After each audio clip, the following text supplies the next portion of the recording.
नमस्कार दोस्तों, मैं Parasnath. Life high study IAS में आपका स्वागत है। दोस्तों, आज हम लोग राजा महेंद्र प्रताप सिंह विश्वविद्यालय अलीगढ़ के बीएड थर्ड सेमेस्टर एग्जाम 2023-24 जो 14/12/2024 को BD 301 का एग्जाम हुआ था, उसका आंसर की देखेंगे। दोस्तों, प्रश्नों पर आएँ, लेकिन उससे पहले प्लीज़ आप लोग वीडियो को ज़्यादा से ज़्यादा शेयर कीजिए, जिससे सभी लोगों को लाभ हो सके। तो आप लोग ध्यान रखना, यह एग्ज़ाम 14 दिसंबर 2023 को हुआ था। अगर आप 25 में देने जा रहे हैं तो इस पेपर को जरूर देख के जाएँ, आपको बहुत ज़्यादा बेनिफिट होगा। BEd third semester exam 2023-24 OMR sheet number यहाँ अपने क्वेश्चन पेपर पे जरूर लिखें, ठीक है। तो आप देख सकते हैं 80 अंक का था, ठीक है। क्वेश्चन पेपर 2 घंटे का था, ठीक है। तो इस तरह से आप लोग ध्यान रखिएगा। आपका 75 प्रश्न दिया गया था, 65 प्रश्न हल करना था। अगर अपने क्वेश्चन में क्या रहेगा, 100 प्रश्न दिया रहेगा, कोई भी 75 प्रश्न हल करना है, 30 प्रश्न मिनिमम आपका सही होना चाहिए पास होने के लिए, ठीक है। तो इसमें 65 प्रश्न से अधिक सही होने की मतलब अधिक हल करने की स्थिति में क्या होगा, शुरू से 1 से 65 प्रश्न चेक होगा। तो यहाँ अपने में क्या होगा, 1 से 75 प्रश्न चेक होगा। मान लो 80 प्रश्न कर दिए हैं तो लास्ट का 5 प्रश्न आपका चेक नहीं होगा, ठीक है। इस चीज़ को ध्यान रखिएगा। और जो आपका अंक है कैसे निकल रहा है, तो 80 अंक है, इसका 40% कितना होता है, 32, जीरो से यहाँ, तो 32 अंक प्राप्त करना अनिवार्य है। अब आप देखेंगे तो 80 में अगर आप 75 से भाग देंगे, 75 प्रश्न हल करना है तो एक प्रश्न 1.066 हो जाएगा। अब आप 32 में, क्योंकि 32 अंक प्राप्त करना है, 32 में 1.066 से भाग दे देंगे, आ जाएगा 30, अर्थात 30 प्रश्न आपका मिनिमम सही होना चाहिए। 100 प्रश्न दिया रहेगा, 75 प्रश्न आपको हल करना है, इसमें से 30 प्रश्न कम से कम आपका सही होना चाहिए पास होने के लिए, ठीक है। तो आइए देखते हैं क्वेश्चन पेपर को, जो 17 दिसंबर अर्थात आज जो पेपर हो रहा है राजा महेंद्र प्रताप सिंह यूनिवर्सिटी का बीएड थर्ड सेमेस्टर का, तो इस क्वेश्चन पेपर को जरूर देख लीजिए। निश्चित रूप से यहाँ से कम 15 से 20 प्रश्न आपको सेम टू सेम देखने को मिलेगा, ठीक है। तो प्रश्न है, ज्ञान निर्माण की प्रक्रिया में निम्नलिखित में से कौन सा तत्व महत्वपूर्ण भूमिका निभाता है। सही जवाब हो जाएगा ए, ज्ञान प्राप्त करने वाले के पूर्व अनुभव। ज्ञान की प्रमुख विशेषता क्या है, तो सही जवाब हो जाएगा बी, या साक्ष्य, अनुभव और तर्क पर आधारित होता है। अगला प्रश्न है, पाठचर्या का प्रमुख उद्देश्य क्या है। सही जवाब हो जाएगा 3 का सी, शिक्षण और अधिगम के लिए योजना की रूपरेखा बनाना। अगला प्रश्न है, शिक्षा में ज्ञान की प्रकृति क्या है, तो सही जवाब हो जाएगा 4 का बी, व्यक्तिगत और व्याख्या के लिए अनावृत्त। अगला प्रश्न है, स्कूल में पाठ सागामी क्रियाओं को आयोजित करते समय ध्यान में रखने वाला मुख्य सिद्धांत क्या है। सही जवाब हो जाएगा सी, गतिविधियों को विद्यार्थियों की रुचियों और आवश्यकताओं के अनुरूप बनाना, ठीक है। अगला प्रश्न है, उच्चतर माध्यमिक स्तर पर पाठचर्या का प्रमुख उद्देश्य क्या है। सही जवाब हो जाएगा 6 का ध्यान रखना बी, विद्यार्थियों को कॉलेज और उच्च शिक्षा के लिए तैयार करना। अगला प्रश्न है, पाठ्यक्रम पर्यावरण में स्वचालित संचालित होने वाली सभी क्रियाओं का योग है या कथन किसका है। सही जवाब हो जाएगा सी, एनएन का। अगला प्रश्न है, शरीर विकास संबंधी क्रिया नहीं है, शारीरिक विकास संबंधी क्रिया नहीं है, तो सही जवाब हो जाएगा सी, वाद विवाद, व्यायाम, तैराकी, पीटी है, सी नहीं है। अगला प्रश्न है, स्काउटिंग और गाइडिंग का मुख्य उद्देश्य क्या है। सही जवाब हो जाएगा, ध्यान रखना 9 का ए, नागरिकता एवं राष्ट्रीयता का विकास। शुरू में देखिए 6-7 क्वेश्चन काफी बड़े बड़े थे, आपको लगे कठिन है तो आप आगे बढ़ जाइए। 100 प्रश्न दिया, 75 हल करना है, तो एक बार पूरा आप देख लीजिए जो प्रश्न आ रहा है, उसके बाद आप गोले को भर लीजिए, फिर दोबारा देखिए क्या और कर सकते हैं, ठीक है। प्रश्न को काउंट कर लीजिए कितने प्रश्न आपने सॉल्व किया है, इस तरह से घबराना नहीं है, ठीक है। शुरू में कभी कभी जानबूझ के कठिन प्रश्न दे देते हैं जिससे बच्चे परेशान हो जाए। तो अगला प्रश्न है 10, अनुभववाद के अनुसार ज्ञान प्राप्ति का आधार क्या है। तो सही जवाब हो जाएगा इसका भी, ज्ञानेंद्रियां। आप लोग ध्यान रखना, जो एग्जाम देने जा रहे हैं थर्ड सेमेस्टर का राजा महेंद्र प्रताप सिंह या फिर कभी आगरा का कोई दे, सभी के लिए महत्वपूर्ण है, ठीक है। तो आप लोग इसे देख के जरूर जाएं, एग्जाम में आए हुए कम से कम यहाँ से 15 से 20 क्वेश्चन आएगा। तो आप लोग अपने कॉलेज ग्रुप पे जो भी फ्रेंड है सभी को बोलिए क्वेश्चन पेपर ये, और इसके पहले जो 2024 वाला सॉल्व किए हैं उसको भी देख के जरूर जाएं, ठीक है। प्रश्न है, हमारी वर्तमान परीक्षा प्रणाली के माध्यम से उद्देश्य के किस क्षेत्र का मूल्यांकन नहीं किया जा रहा है। सही जवाब हो जाएगा ए, भावात्मक। आप एग्जाम में बैठेंगे देखेंगे बहुत सारे प्रश्न, लगभग 100 में 80 प्रश्न आपके प्रैक्टिस सेट से ही अपने मिलेंगे आपको। प्रश्न है, मुझे कहानियों से नफरत है क्योंकि यह बच्चों के लिए अभिशाप है। यह कथन किस शिक्षा शास्त्री का है? तो सही जवाब हो जाएगा ए, रूसो का। अगला प्रश्न है, मनोवैज्ञानिक आधार किसको ध्यान में रखते हुए पाठ्यक्रम के विकास में अपनी भूमिका निभाते हैं? सही जवाब हो जाएगा 13 का डी, उपरोक्त सभी। छात्र की जरूरतें, छात्र की रुचि, छात्र की क्षमताएं, तो डी इसका सही जवाब है। ठीक है। अगला प्रश्न है, पाठ्यक्रम किसका भाग है? सही जवाब हो जाएगा 14 का ए, पाठचर्या, करिकुलम का। अगला प्रश्न है, दर्शन के मुख्य आयाम है? सही जवाब हो जाएगा डी, उपरोक्त सभी। ज्ञान मीमांसा, मूल मीमांसा, तत्व मीमांसा, डी इसका सही जवाब है। अगला प्रश्न है, रेडियो किस प्रकार का साधन है? सही जवाब हो जाएगा 16 का ए, श्रव्य साधन। रेडियो सिर्फ सुन सकते हैं ना, दृश्य नहीं कर सकते, दिखाई नहीं, जैसे टेलीविजन है, श्रव्य और दृश्य दोनों है, तो ए इसका सही जवाब है। प्लेटो के अनुसार शिक्षा का मुख्य उद्देश्य है? सही जवाब हो जाएगा व्यक्तित्व विकास। अगला प्रश्न है, नेतृत्व को 3 अलग अलग प्रकारों में वर्गीकृत किया गया था, निम्नलिखित में से कौन सा नेतृत्व का प्रकार नहीं है? सही जवाब हो जाएगा बी, विश्वास निर्माण अभ्यास। अगला प्रश्न है, नेतृत्व की परिभाषा में 3 महत्वपूर्ण पहलू शामिल हैं, निम्नलिखित में से कौन सा नेतृत्व पहलू से संबंधित नहीं है? सही जवाब हो जाएगा 19 का डी, गैर लक्ष्य उन्मुख समूह की प्रशंसा, डी इसका सही जवाब है। अगला प्रश्न है, कौन सा विश्वास की विशेषताओं से संबंधित नहीं है?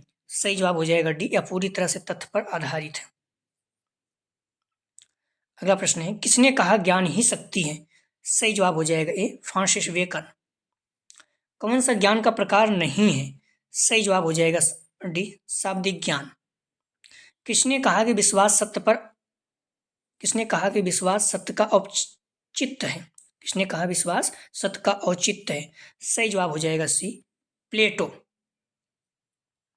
विश्वास की अवधारणा को किसने परिभाषित किया? सही जवाब हो जाएगा बी, प्लेटो ने।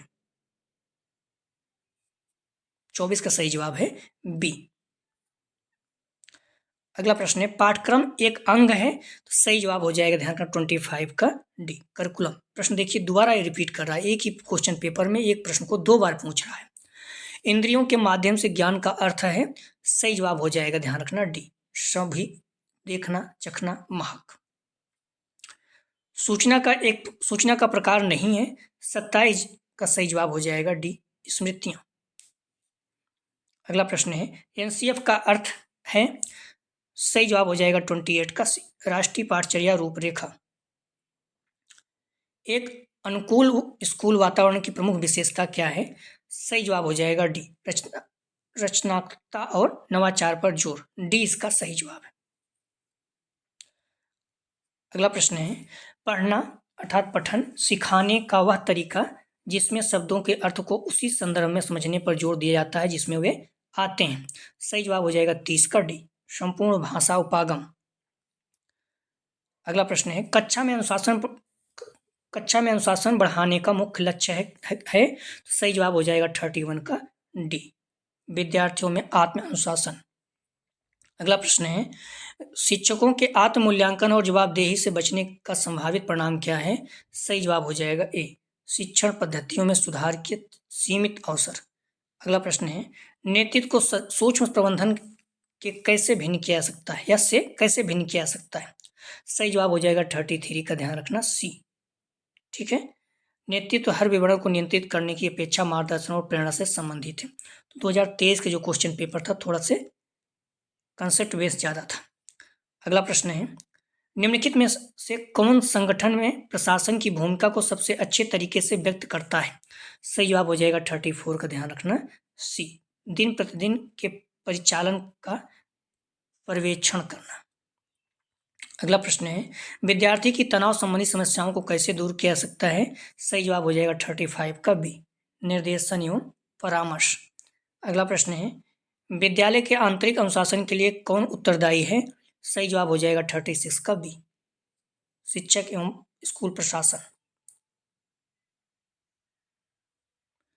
अगला प्रश्न है, नेतृत्व का वह तरीका जिसके अंतर्गत सारे अधिकार एक ही व्यक्ति में समाहित होते हैं। सही जवाब हो जाएगा निरंकुश नेतृत्व। अगला प्रश्न है, स्कूल में अनुशासनात्मक मुद्दों को हल करने के लिए एक प्रभावी उपचारात्मक उपाय है। सही जवाब हो जाएगा 38 का बी, दुर्व्यवहारों के कारणों को दूर करने के लिए परामर्श और सहायता के अवसर प्रदान करना। अगला प्रश्न है, शिक्षक की योग्यता एवं आचरण का सबसे अच्छा मूल्यांकन करते हैं। सही जवाब हो जाएगा ए, विद्यार्थी।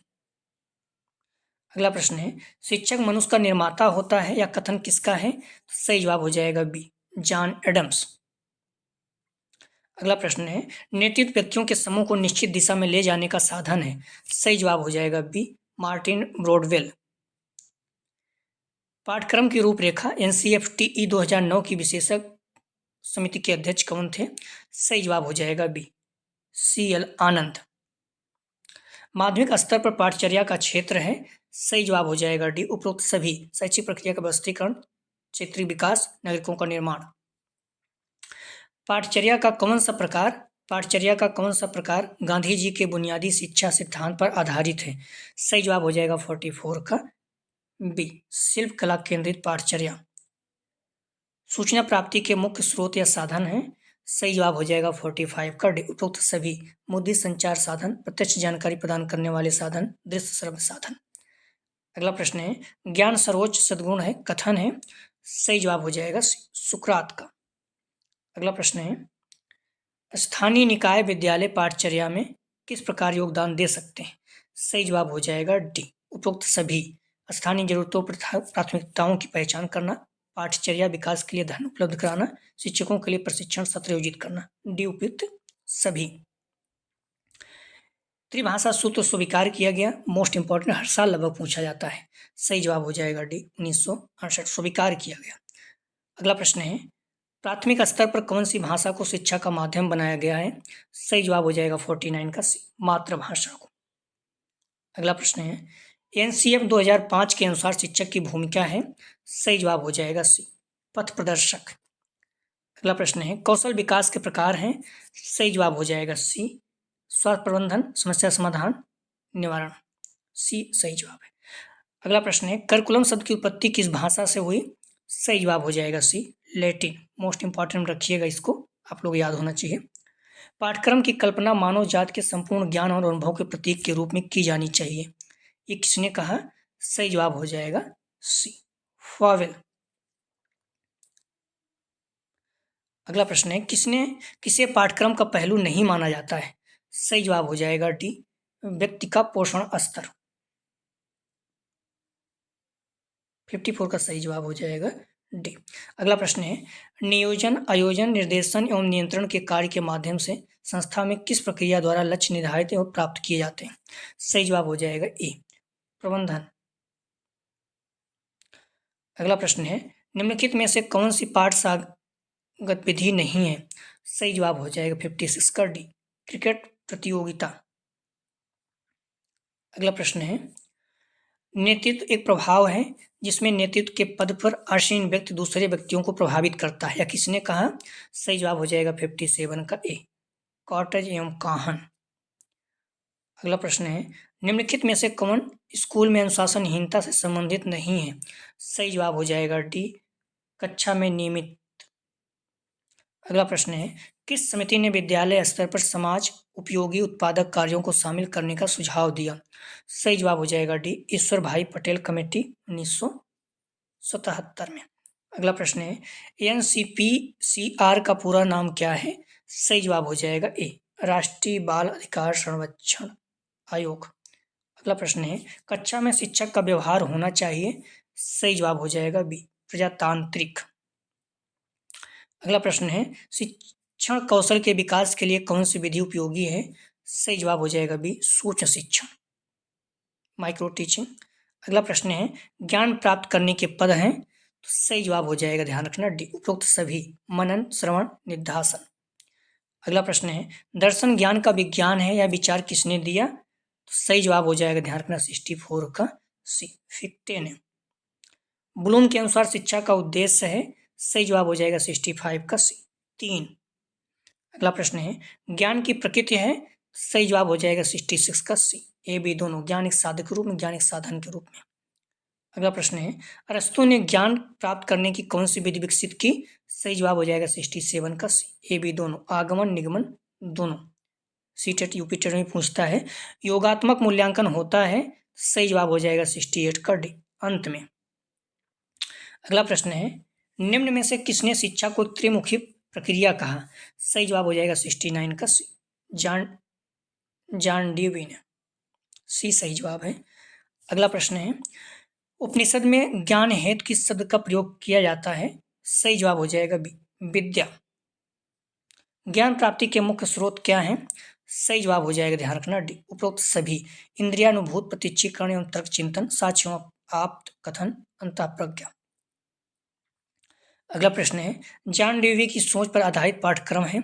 सही जवाब हो जाएगा ए, शिक्षार्थी केंद्रित पाठ्यक्रम। अवलोकन और प्रयोग से कौन सा ज्ञान प्राप्त होता है? सही जवाब हो जाएगा सी, अनुभवजन्य ज्ञान। स्कूल व्यवस्था में सजा का प्राथमिक उद्देश्य क्या है?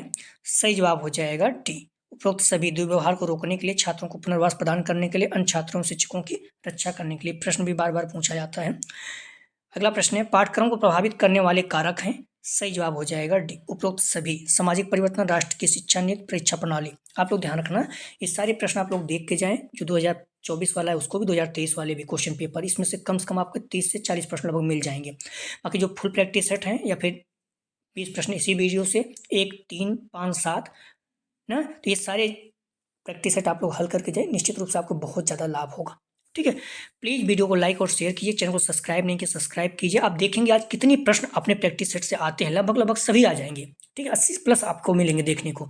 तो आप लोग कुछ मत करिए, सारे प्रैक्टिस सेट हल कर जाइए बस, जो भी इस वीडियो से 20 प्रश्न इसी वीडियो से जरूर देख के जाइए। और जो अभी क्वेश्चन पेपर सॉल्व कर रहे हैं 2023-24 को, इसको जरूर देख के जाइए ना। तो प्लीज़ वीडियो को लाइक और शेयर कीजिए। वीडियो देखने के लिए धन्यवाद दोस्तों।